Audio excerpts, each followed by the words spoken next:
Free audio post-production by alphonic.com. Ézéchiel, Ézéchiel au chapitre 34. Ézéchiel chapitre 34.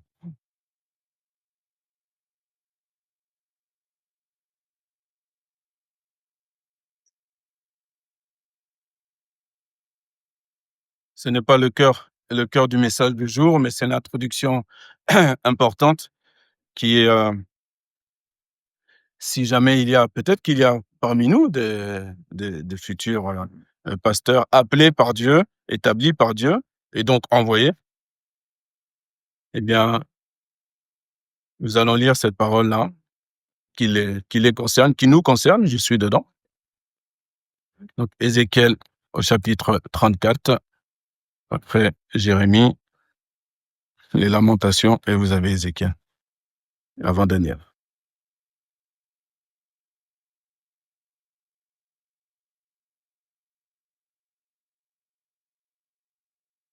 Et là, par contre, mon frère, je vais t'oublier tout à l'heure. On s'est oublié mutuellement. Mais là, il faudra bien faire la traduction, s'il te plaît. Merci beaucoup. Allez, c'est parti. Verset 1er. Et la parole de l'Éternel vint à moi, disant, Fils d'homme, prophétise contre les pasteurs d'Israël. Prophétise et dis-leur à ces pasteurs. Ainsi dit le Seigneur l'Éternel. Malheur aux pasteurs d'Israël qui se paissent eux-mêmes. Les pasteurs ne doivent-ils pas paître le troupeau? Cuvântul Domnului mi-a vorbit astfel: Fiul omului, prorocește împotriva păstorilor sufletești ai lui Israel, prorocește și spune-le lor păstorilor, așa vorbește Domnul Dumnezeu. Vai de păstorii lui Israel care se pas pe ei înșiși, nu trebuie păstori să pască turma? Vous mangez la graisse et vous vous habillez de la laine, vous égorgez ce qui est engraissé. Vous ne paissez pas le troupeau.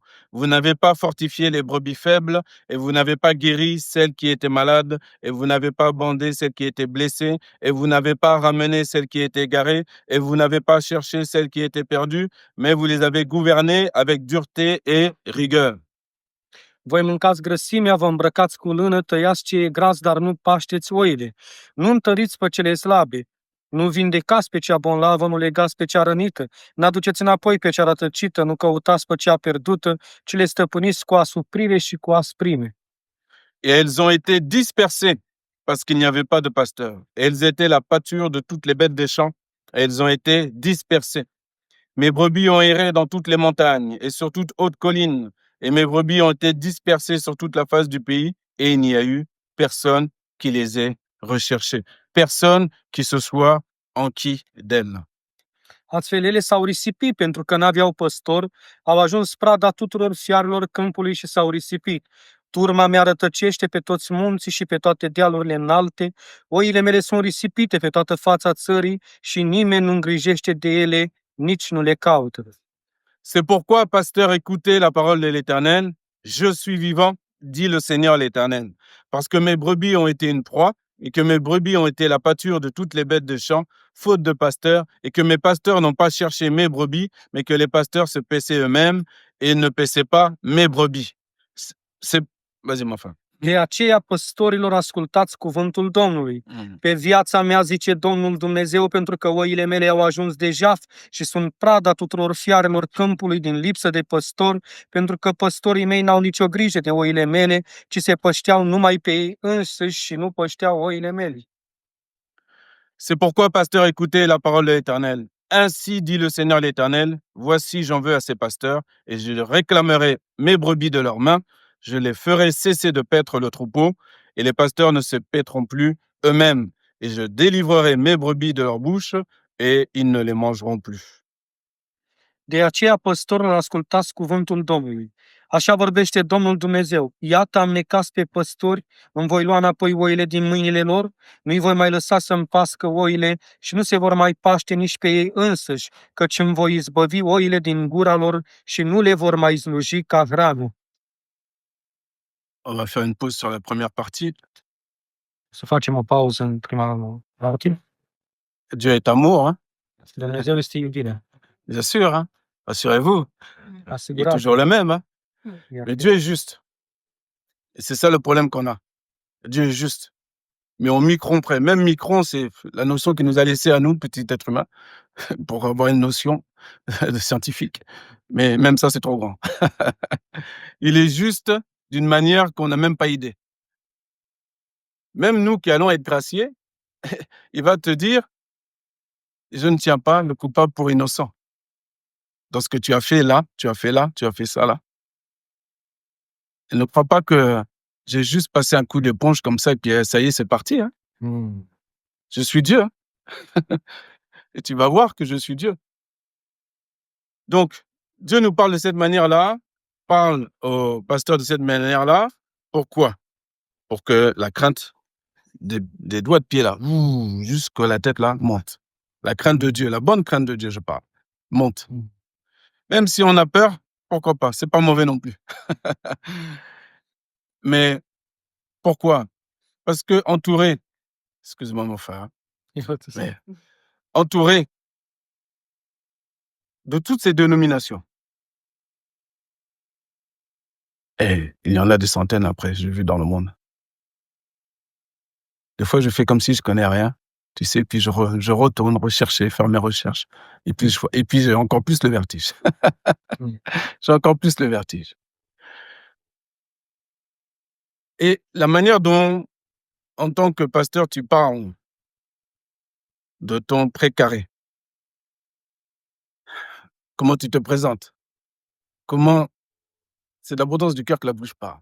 Donc, ceux qui marchent par l'Esprit de Dieu, en un centième de seconde, ils ne t'ont pas jugé, mais ils te voient. Et ils voient quoi? Ils voient que tu n'es pas ce que tu dis. C'est compliqué. C'est compliqué. Il y a des péchés qui sont gros, qui sont très connus à l'avance, des fautes, c'est évident. Il y en a d'autres, la Bible nous dit, on les voit dans la suite. Mais parfois, Dieu te montre en un instant qui est la personne. Alors, il te montre pourquoi. Pas pour que toi, tu te dises, s'il me montre à moi, c'est que moi, je suis le meilleur de tous ceux qui sont réunis là. Eh oui, la balance juste de l'éternel. Déjà, il te montre, c'est bien, mais maintenant, de l'autre côté, il dit, mon gars, du calme. L'humilité est en protection, reste calme. Voilà, ne te prends pas pour ce que tu n'es pas. Il y a une suite, frère, derrière. Cette partie-là, mon frère, c'est pas grave si tu as. Oui. C'est pas le cœur du message, t'inquiète pas. Mais c'est important, même que ce soit aussi enregistré. Et quand j'ai démarré le ministère, j'étais dans Jérémie, moi, les paroles sont aussi fortes, voire plus fortes, contre les pasteurs, pour aller chercher tout ce qu'il faut pas faire. Tout ce qu'il faut pas faire. Et ensuite, c'est le moyen le plus rapide, en fait, le plus intelligent que Dieu m'ait donné, en tout cas. C'est d'aller regarder tout ce qu'il faut pas faire déjà. Et pas à pas, la main dans la main avec le Seigneur, eh bien, il te fait progresser, il te montre les choses. Mais il y en a qui ne connaissent pas Jésus. Donc, on doit s'aimer les uns les autres, mais c'est pas la peine qu'on ait une révérence tordue les uns envers les autres. Que la personne soit pasteur ou je ne sais quoi. Bishop, archibishop, tout ce que tu veux. Il y en a un qui était là, qui dit, je suis là en la présence de l'apôtre, machin. J'ai failli, en 5 minutes, j'ai failli demander une petite permission en haut, juste pour que je sois 100% dans ma chair, pour le faire taire. Mais j'ai pas le droit. Même 5 minutes, j'ai pas le droit. Oui, la Bible nous coince à gauche, à droite, pour notre bien. À moi la vengeance, à moi la rétribution, dit l'Éternel.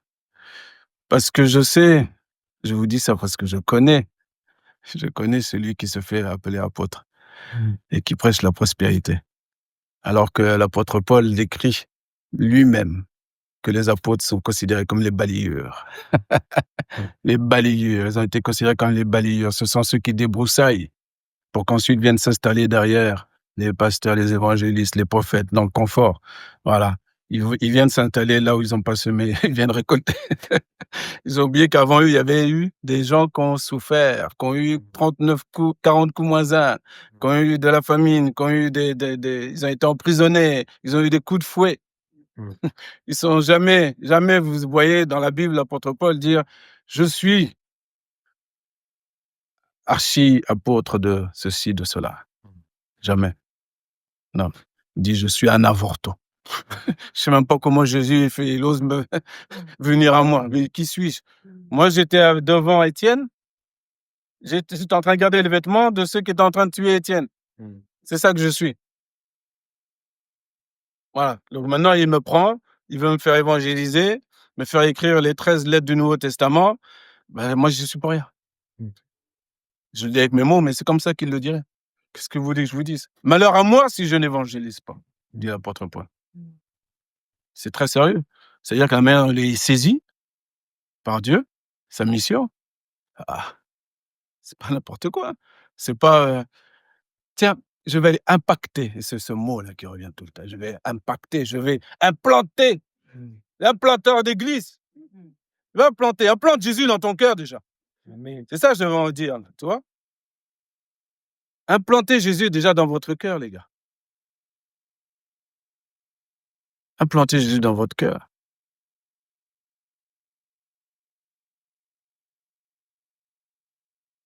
On est loin. On est loin. Donc, si,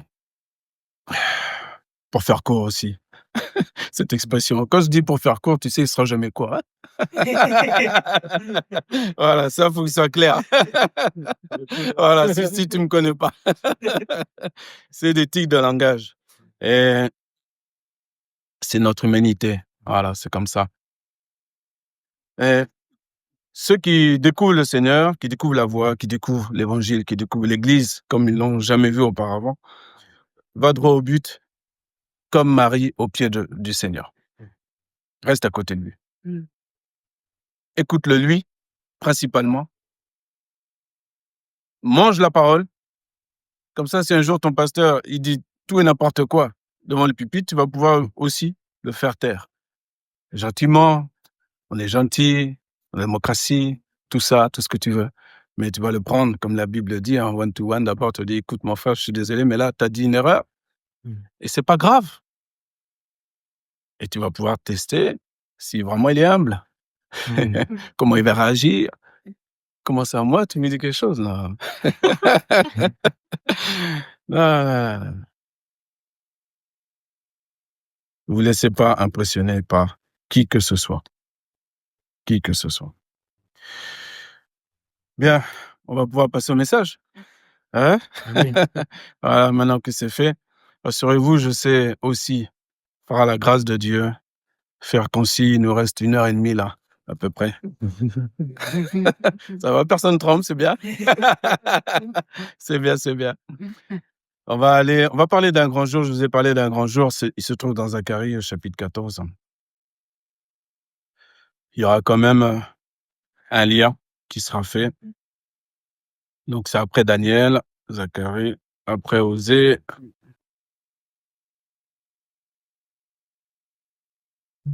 Où est-ce que tu te caches, Zach? Zacharie 14.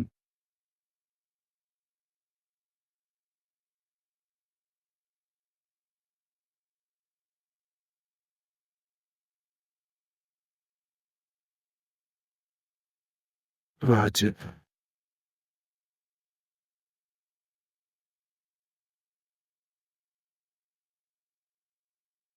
Oh, les balais. Moi-même, j'ai perdu Zacharie. Zacharie s'est échappé.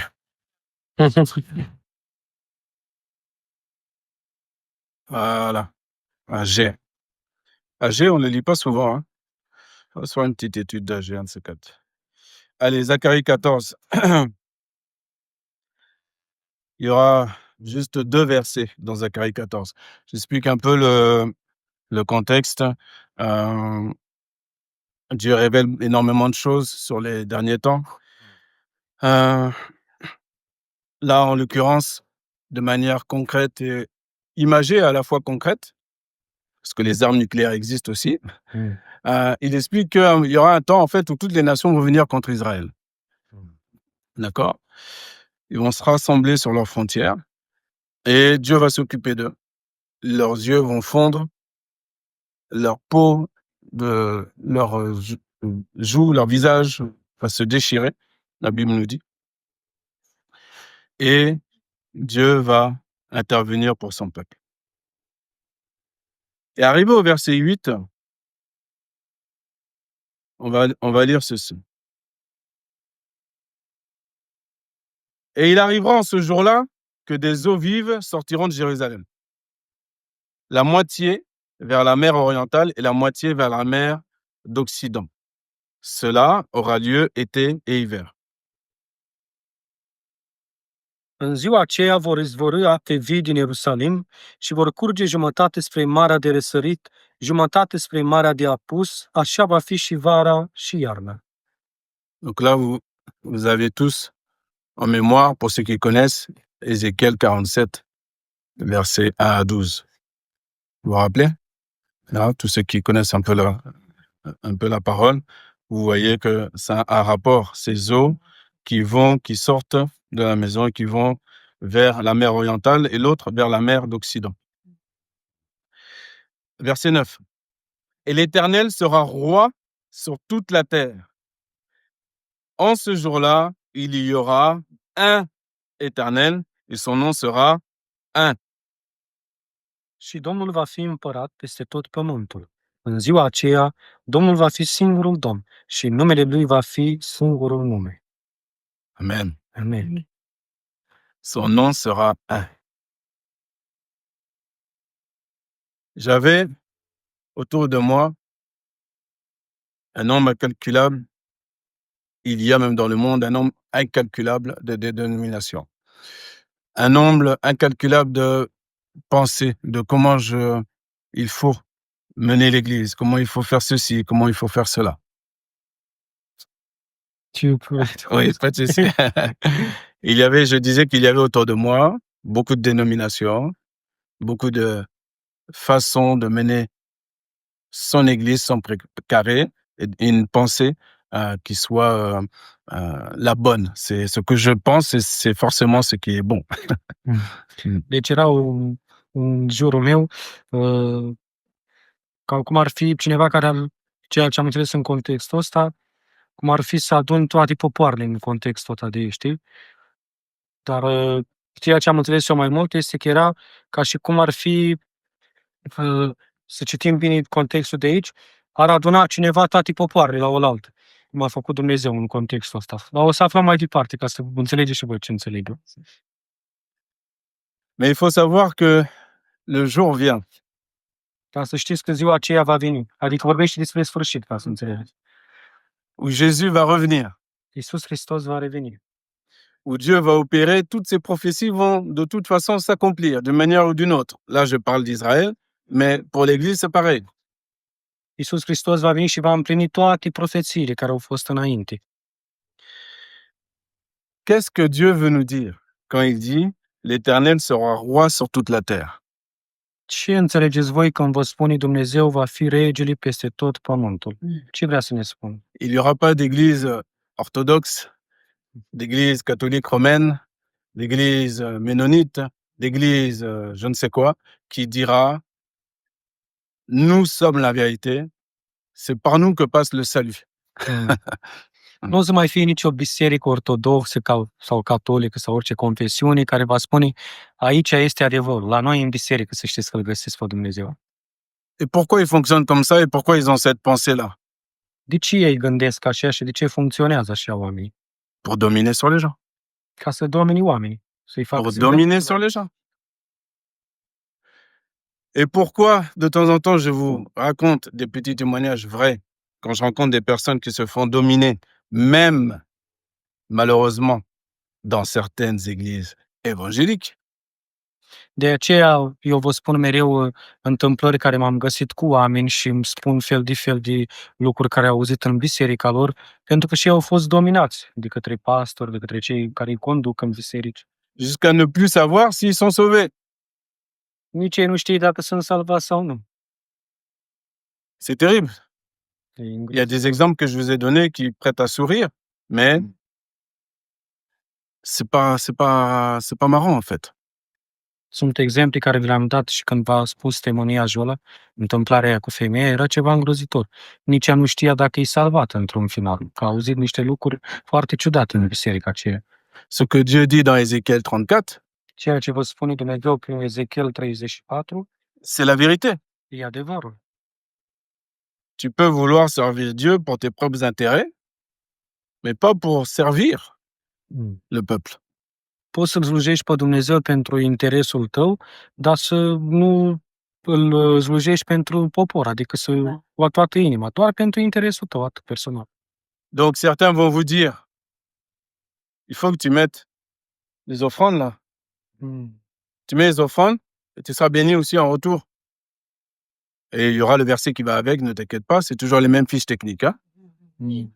Vor fi mulți care îți vor spune, uite aici ai cutia de bani, aici trebuie să bagi bani și vor veni și chiar cu versete din Biblie și spune că trebuie să dai 10 ăla, n-ai cum. D'autres, après c'est les systèmes sectaires. Je vais pas faire long parce que c'est pas édifiant. Mais une secte, c'est une secte. Il faut appeler les gens par leur nom, parce qu'ils sont. Paul appelait les faux pasteurs et faux prophètes, ils appelaient les brigands, des mauvais ouvriers, et ils appelaient des chiens. On parlait là, pour un juif, la notion d'impureté. Tu appelles quelqu'un un chien, c'est pas une insulte comme nous, là, 2025 est passé. On est des siècles après, on comprend pas. On me dit chien, bon, on pense que c'est une petite insulte comme ça. Non, non, non. C'est pire que tu peux penser. C'est vraiment cette notion d'impureté.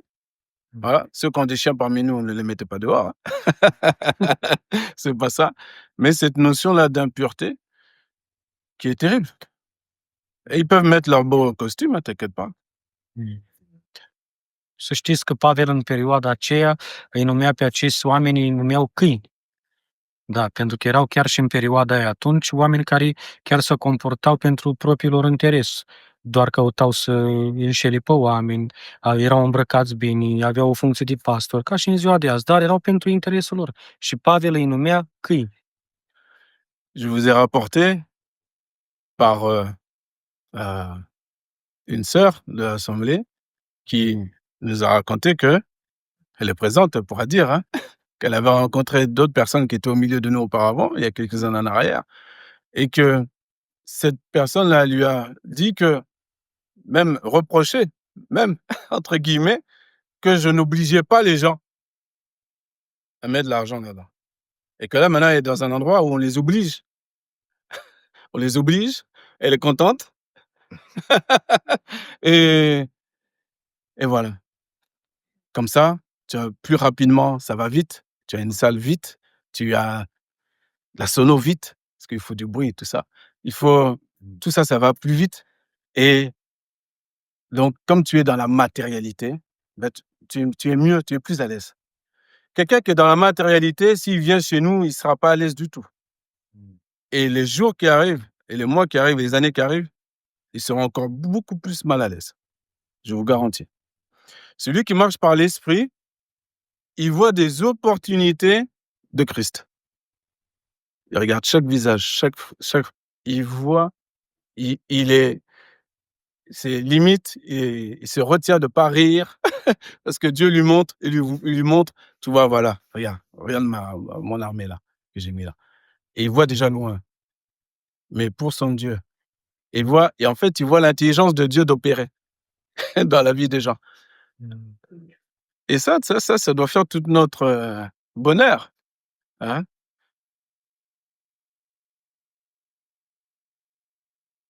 Arrive. Exact cum v-am spus, mai era și o soră printre noi care a stat în biserică mai de mult. Spunea că la noi aici nu a obligat-o nimeni să pună bani în cutii, dar acolo în altă biserică unde s-a dus, chiar a obligat-o. Și ea se simțea bine că a obligat-o. Ca și cum sunt multe biserici care ei preferă sonorul, muzica, entuziasmul, să audă ceva zgomotos la ureche. Dar când vine aici între noi și vede ceva simplu, începe să vadă ciudat. Dar un om care merge prin Duhul lui Dumnezeu, începe să vadă că da, oamenii ăștia chiar îl laudă în Duh și în adevăr pe Dumnezeu. Dar îi perturbează liniștea și pacea. Trebuie să învățați cu zgomotul. Un des versets qui va être utilisé, c'est le prophète qui suit derrière, Malachie, bien entendu, où on doit éprouver le Seigneur en apportant les offrandes et les dîmes à la maison de l'Éternel. Et comme c'est écrit, eh bien, tu as une sentence absolue sur ta tête. Et si tu le fais pas, la manière dont ces personnes parlent aux autres, c'est si tu le fais pas, t'es pas vraiment un bon chrétien. Je sais pas si t'es vraiment, t'as pas le niveau. Tu vois, c'est pour ça que c'est bloqué dans ta vie. Et ces expressions-là aussi. C'est bloqué parce que ceci, parce que cela. La personne qui te dit ça, elle-même, elle est bloquée de partout, mais elle va rien te dire. Elle va rien te dire. Mais non. Parce qu'elle n'a pas encore appris à exploser sa vitrine. Vous savez, sur le plan humain, de la naissance jusqu'à temps que Christ nous rencontre comme il a rencontré Paul sur le chemin de Damas, eh bien, on a une vitrine. Faut pas rêver. Faut pas rêver. Et on en prend soin, plus ou moins. Et puis après, une fois qu'on a notre intelligence est renouvelée, tu fais, oh là là, j'ai perdu tous ces temps d'années avec ma vitrine là. Et là, tu recommences à zéro. Et là, tu es tranquille. Et là, tu peux parler comme Paul, tu peux parler à n'importe quel kidam, comme tu peux parler au roi Agrippa, de la même manière. Tu peux pas, tu es. Tel il est, tel nous sommes ici. Tranquille. Tu es. C'est tout ce qu'on te demande d'être. Voilà. În mare să vă spun, ca și cum ar fi când te apropii de Domnul Iisus Hristos și te întâlnești cu El, deja inteligența ta este nouă. Nu mai gândești cum gândeai odată și împlinești cuvântul care spune ești o făptură nouă. Și după aia îți dai seama, zic, wow, atâția ani am mers la biserică, atâția ani am uitat la frază, la surori și chiar nu m-am întâlnit cu Dumnezeu. Acum când îl întâlnești pe El, vitrina aia care o ai în față, exact ca o oglindă, se separă de tine și începi să vezi adevăr, să vezi cu adevărat frații tăi, surorile tale, ca să vă dau un exemplu ceea ce am înțeles. Tu înțelegi? Bine. Bine. Il y a une suite, on n'a pas lu la suite d'Ézéchiel 34 tout à l'heure. Mais à un moment donné, Dieu, il prend les choses en main. Il dit, OK, moi, je vais mettre la main sur mes brebis qui ont été dispersées de diverses manières. Certains même ont quitté la foi. Bon, eh bien, puisque personne va les chercher, moi, je vais les chercher. Donc, c'était déjà l'annonce par rapport à Jésus-Christ, bien sûr. Et tous ceux qui sont appelés de son nom, puisque lui est la tête, nous sommes son corps, eh bien, si je suis son corps, si je suis greffé à lui, eh bien, je vais faire comme lui. Eh oui, je vais parler comme lui. Deci, cum am văzut și mai devreme în versetul acela care spune că să înțelegeți mai în mare, că poate nu pot să traduc chiar toate cuvintele care le spune, sunt multe cuvinte care nu le înțeleg nici eu, dar eu vă spun exact din text că de aici se predică. Când oile pleacă dintr-o biserică sau când se despărțesc de un pastor, este vina conducătorului din biserică. Și pentru că Dumnezeu este capul nostru, El vine după tine, oaia pierdută, și te aduce înapoi. Chiar dacă ei poate nu-și mai dă interesul cei care te-au păstorit până acum. Înțelegi? Și acum dacă noi suntem una în Hristos, adică El este capul bisericii și noi facem parte din corpul Lui, trebuie să gândim ca El, să facem ca El, să vorbim ca El, să nu mai vorbim cum vorbeam odată, sau să gândim cum gândeam odată. Donc, pour finir, là c'est vrai, c'est pas une blague, on va finir. Pour finir, eh bien, il y a le premier mouvement, tout serviteur de Dieu doit se repentir, s'il se reconnaît dans Ézéchiel 34, ce qui a été lu en tout début. Amen. Chercher à agir, déjà, peut-être chercher à connaître Jésus, parce que c'est une vérité un peu terrible, mais il faut connaître Jésus pour pouvoir après agir comme lui et se greffer naturellement par son esprit à lui. Et des fois, tu vas agir comme lui, tu vas faire comme lui, mais tu vas même pas t'en rendre compte. C'est les autres qui vont s'en rendre compte, qui vont voir ta lumière qui brille. C'est pas toi-même, c'est les autres qui vont voir.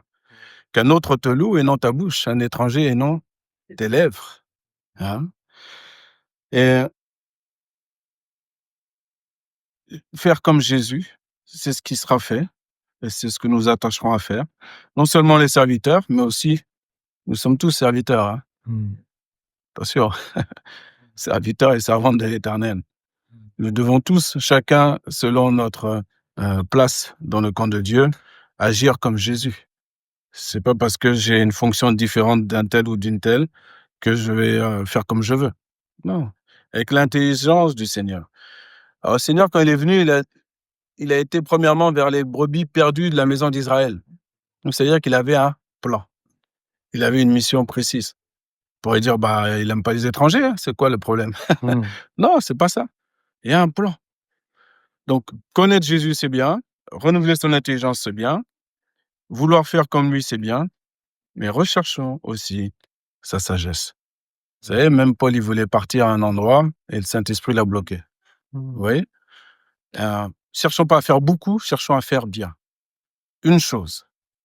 Une chose. Je fais une chose, dit l'apôtre Paul. Je fais pas des millions de choses. Une chose. Une chose bien. Et l'une les unes après les autres. Et cette notion de un, et c'est là la conclusion qui nous ramène au verset 9. Cette notion de un, et l'Éternel sera roi sur toute la terre. En ce jour-là, il y aura un Éternel et son nom sera un. Amin. Toți păstorii și toți oamenii care se găsesc în Ezechiel 34, în prima dată trebuie să pocăiască ei însuși.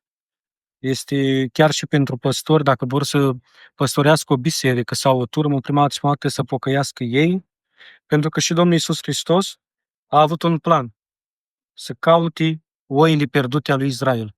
Și noi putem fi oi pierdute, chiar și astăzi. Eu vă spun și din propria mea inițiativă. Dacă astăzi sunteți pierduți în lumea aceasta sau aveți dezamăgiri, tristeți, încă sunteți și voi oile pierdute. El va veni după voi și vă va căuta. Să știți că vă iubește Dumnezeu. Merci, mon frère. Alors maintenant, la conclusion, c'est même vous qui pouvez, ceux qui ont déjà entendu, qui allez pouvoir la faire éventuellement. Qu'est-ce que je vous ai dit sur le chiffre 1? Allez, on va prendre 30 secondes, on va faire les intelligents. On va parler un peu hébreu. 30 secondes. Mais, oui.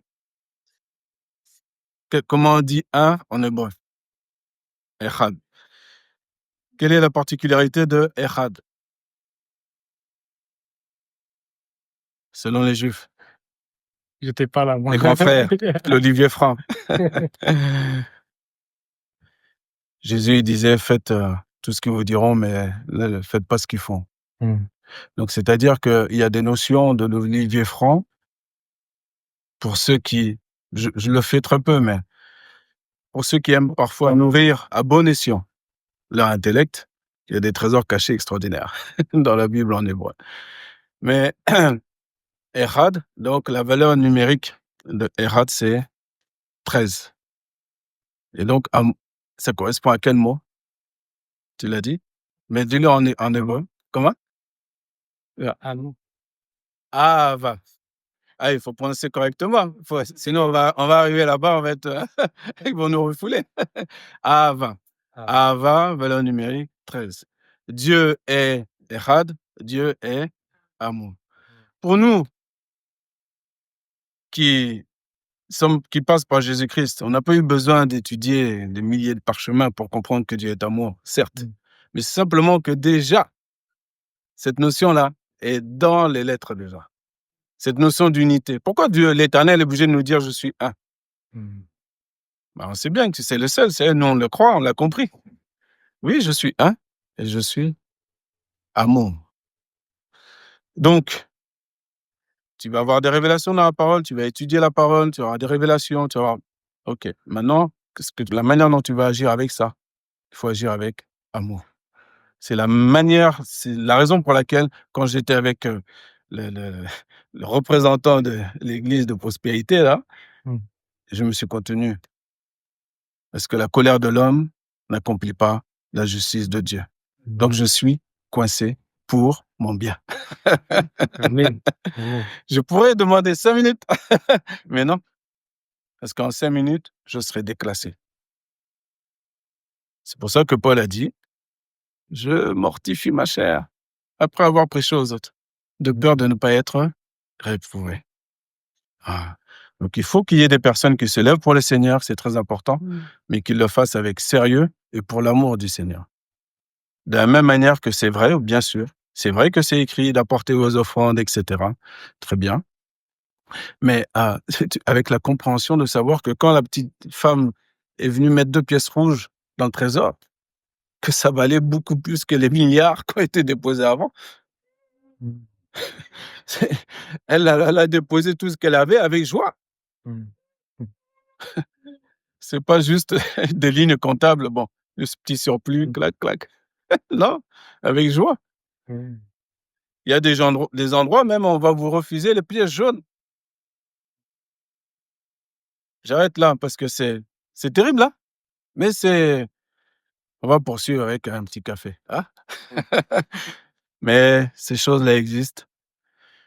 Que l'Éternel fasse en sorte qu'on puisse toujours se rappeler que c'est lui qui va se venger de tout ça. À un moment donné, il va siffler la fin de la partie. Mmh. Donc soyons prêts. Soyons vraiment prêts. Amen. Mmh.